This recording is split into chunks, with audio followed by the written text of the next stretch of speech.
Kita saksikan pesan perubahan yang berikut ini. Jangan kemana-mana pemirsa.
Ya pemirsa, terima kasih karena Anda masih tetap setia bersama kami. Ya, pemirsa, kami ingatkan lagi, mungkin pada malam hari ini Anda sedang mengalami permasalahan, baik sesuai dengan tema ataupun tidak sesuai dengan tema, Anda bisa menceritakan kepada kami dengan mengirimkan SMS di nomor 0819 081 74 kali 1. Ya, sebelum ke SMS selanjutnya, di pesan perubahan yang pertama, dari Pak Susilo. Ya, begini. Seringkali orang mengalami penderitaan karena dia menuntut orang lain untuk bersikap adil kepada dia. Dia menuntut dunia harus adil terhadap dia. Dia menuntut pemerintah harus adil terhadap dia. Satu hal yang ingin saya katakan, jangan pernah menuntut orang lain untuk bisa bersikap adil kepada kita. Tapi katakanlah kepada diri kita begini, pada saat kita mengalami ketidakadilan, katakanlah pada diri kita berarti kita harus menjadi kuat dan harus menjadi semakin kuat menghadapi ketidakadilan itu, dan kita tetap bersikap benar di sana. Karena pola pikir kita akan menentukan reaksi kita. Kita ini kan merasakan sesuatu ditentukan oleh pola pikir kita. Pola pikir kita salah, perasaan kita jadi nggak enak. Tapi kalau pola pikir benar, perasaan kita jadi enak, reaksi yang kita berikan juga benar. Makanya menghadapi ketidakadilan kita harus bisa memiliki pola pikir yang benar dan bereaksi yang benar. Ya. Untuk pesan perubahan yang kedua tadi? Ya, pesan perubahan yang kedua itu maknanya begini. Jadi seringkali tanpa kita sadari apa yang kita lakukan hari-hari ini itu merupakan produk dari masa lalu kita. Misalnya masa lalu kita mengalami luka batin, kita mengalami penganiayaan, pelecehan, pernah dihina atau segala macam. Tanpa kita sadari kita tumbuh hari demi hari dengan produk dari masa lalu itu. Kita menjadi pribadi yang minder misalnya atau dan lain sebagainya gitu ya. Kita menimbulkan reaksi-reaksi yang salah akibat dari tindakan atau perilaku yang kita terima di masa lalu kita. Nah, yang mau kami sampaikan di sini adalah bahwa jangan biarkan masa lalu itu menentukan masa depan kita.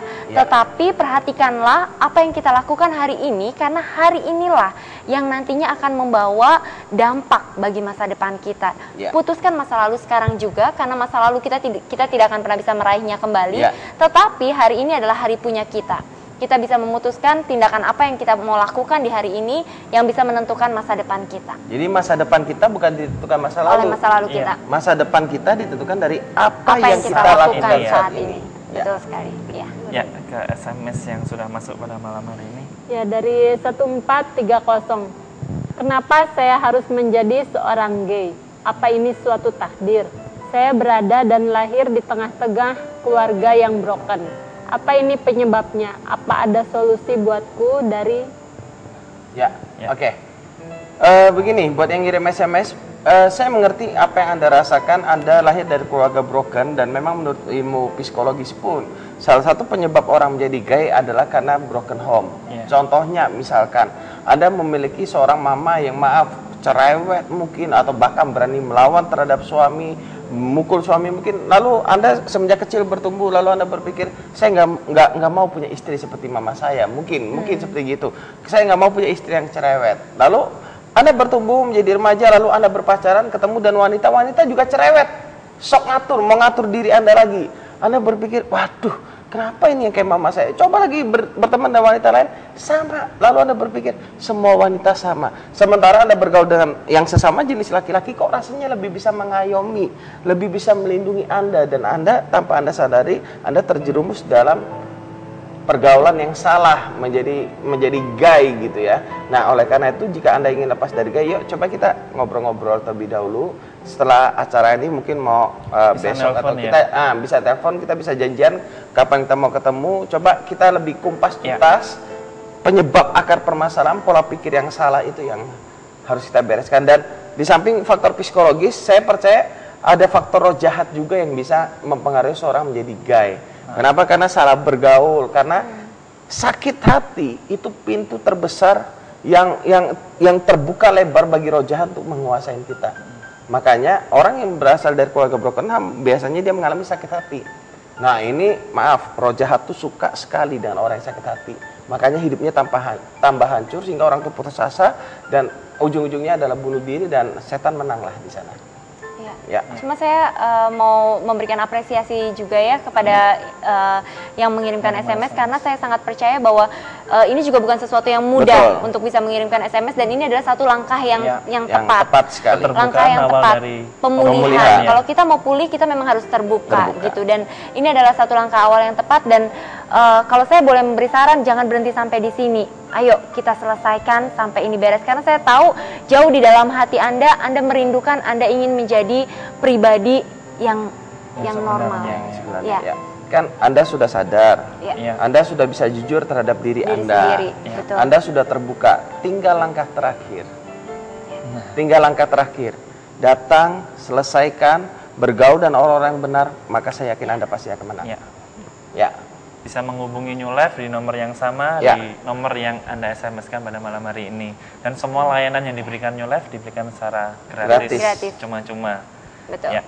SMS selanjutnya dari 5155, selamat malam narasumber. Kenapa penderitaan selalu lebih lama daripada kesenangan yang sesaat atau singkat yang kita rasakan? Gimana supaya bisa sama atau bisa diatasi dengan cepat? Atau gimana, tolong kasih cara dan jalan yang sederhana supaya saya bisa mengatasi dengan santai dan tenang dalam segala masalah-masalah ini. Dari Tani. Oke. Begini, kalau kita bicara tentang penderitaan, kenapa lebih lama daripada kebahagiaan? Masalahnya itu pola pikir kita kan. Siapa yang bilang penderitaan terasa lebih lama daripada kebahagiaan? Begini, kalau Anda ingin berbahagia, pertama, sandarkan pengharapan Anda, segala sesuatu yang Anda punyai hanya kepada Tuhan. Betul. Dia yang maha kuasa, dia yang berhak ngatur segala sesuatunya. Yang kedua, jika Anda ingin berbahagia, jangan melihat kekurangan Anda, jangan Anda melihat kelebihan orang lain, terus ketidakpuasan diri Anda, tapi belajar bersyukur. Bukan hanya melihat ke atas, tapi lihat juga ke bawah. Orang-orang yang membutuhkan pertolongan, orang-orang yang kekurangan, orang-orang yang berada di ICU, Anda belajar bersyukur. Seperti yang tadi saya katakan, kalau kita bisa berjalan, kita kurang bersyukur, tapi begitu kena kecelakaan, sudah terbaring di ranjang beberapa bulan, baru, berjalan tuh anugerah luar biasa kan gitu kan ya. Bisa berjalan tuh rasanya, Tuhan tuh sangat baik gitu kan ya. Kenapa? Karena kita kurang bersyukur mungkin, sehingga kita akhirnya mengalami penderitaan, padahal apa yang sudah Tuhan berikan sudah luar biasa gitu kan ya. Jadi andalkan pada Tuhan, belajar bersyukur senantiasa, punya pola pikir yang benar, komunitas yang benar, bergaulah dengan orang-orang yang hidupnya bukan hanya berpusat pada dirinya sendiri, tapi hidupnya berpusat pada Tuhan dan menolong sesama. Waktu kita bergaul dan begitu dengan kita menolong sesama, orang itu bisa dipulihkan, orang itu bisa mendapatkan pertolongan, kita akan mengalami kebahagiaan yang nggak bisa dibeli dan uang. Makanya New Life juga ada karena itu. Makanya semua layanan yang diberikan New Life gratis. Ya, dan mungkin saran tambahan yang perlu diperhatikan adalah apakah kebahagiaan yang dicari selama ini itu kebahagiaan yang sifatnya semu ataukah mencari kebahagiaan yang sejati? Karena tadi sempat disampaikan bahwa kok kayaknya bahagianya cuma sebentar sekali saja. Gitu. Punya uangnya kok cuma sebentar gitu ya. Sebentar misalnya begitu. Apakah Anda menyandarkan kehidupan Anda kepada sesuatu yang semu ataukah kepada sesuatu yang abadi?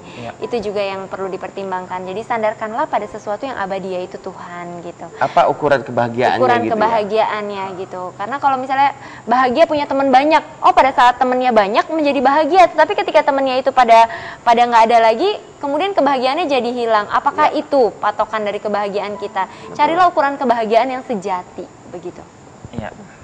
SMS selanjutnya dari 9419. Bagaimana kita coba lepas dari masalah ekonomi agar keluarga bisa harmonis?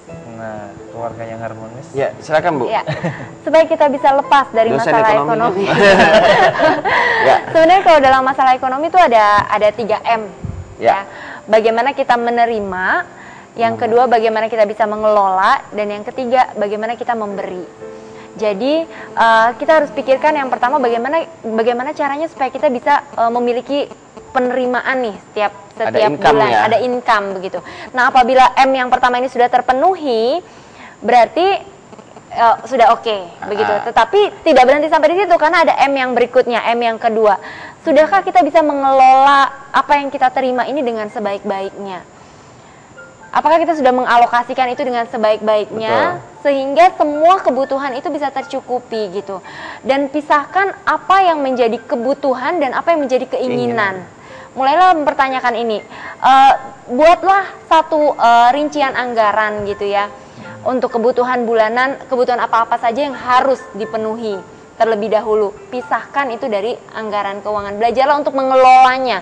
Belajar mengelola apa yang Anda sudah terima. Contoh, pingin punya Contoh, tab, ya. uang belum ada, ngutang. Nah, itu kan keinginan, bukan kebutuhan, Iya. gitu kan ya.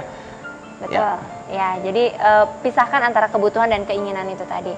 Dan M yang ketiga adalah belajarlah untuk memberi. Sadarilah bahwa apa yang Anda miliki itu bukan semuanya milik Anda.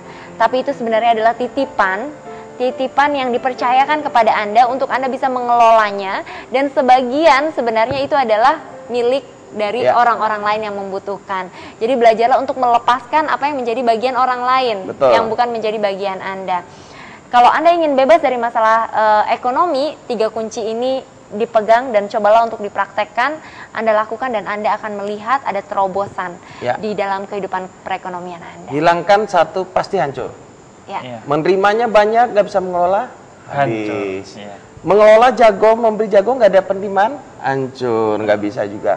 Menerima jago, mengelola jago, memberi, Nggak pernah mau memberi. nggak pernah memberi, pasti hancur. Kenapa? Ya. Karena nggak ada orang yang suka bergaul dan orang yang pelit. Makanya orang-orang begitu Anda menjadi orang yang pelit, nggak ada memberinya, ya jangan deket-deket dia deh. Nah, padahal dia mau beli barang, aduh orangnya pelit, nggak enak diajak ngobrol dan segala macam, dan akhirnya rezeki Anda juga tertutup. Ya. SMS selanjutnya dari 4972, selamat malam New Life. Saya Pelangi dari Batam Center, umur saya 21. Saya pernah pacaran dengan orang Myanmar selama 4 tahun. Dia lebih tua 4 tahun dari saya. Hubungan kami selama ini tidak ada masalah. Selama kami pacaran, kami tidak melakukan hal yang melebihi batas. Tetapi semenjak awal 2012 kami mulai berubah.